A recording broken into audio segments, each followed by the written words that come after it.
సమాజంలోని వర్గతత్వం, పురుషాధిక్యత ధోరణులను కలిగిన చాలామంది పండిత మేధావులందరికీ కూడా సావిత్రిబాయి కేవలం జ్యోతిరావు పూలే భార్యగా మాత్రమే తెలుసు. కానీ సావిత్రిబాయి ఆధునిక భారతదేశంలో మొట్టమొదటి మహిళా ఉపాధ్యాయురాలు.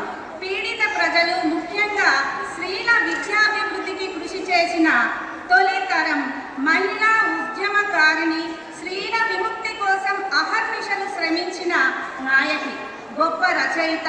1831 జనవరి 3న మహారాష్ట్రలోని సతారా జిల్లా నాయగావ్లో సావిత్రిబాయి జన్మించింది. జ్యోతిరావు పూలేను వివాహమాడింది. నిరక్షరాస్యురాలిగా ఉన్న సావిత్రిబాయికి భర్త జ్యోతిరావు పూలే మొదటి గురువు. సావిత్రిబాయి పూలే గొప్ప కవయిత్రి, రచయిత, చక్కటి ఆలోచనలు, త్యాగము, సేవ, నిబద్ధత కలిగిన మహిళ.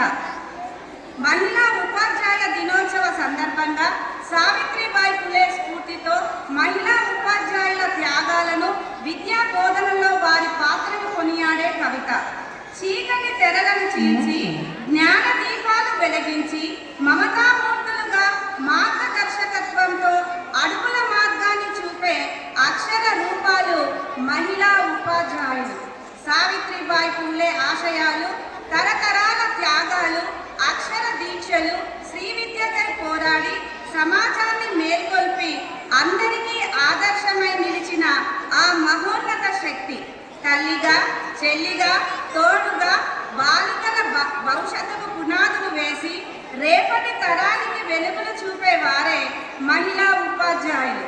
పురుషులతో సమానంగా విద్యను అందించి సమాజపు సంఖ్యలు తెంచేందుకు పోరాడి ప్రతి గడపకు చైతన్యాన్ని తెచ్చే దీపాలు మహిళా ఉపాధ్యాయులు.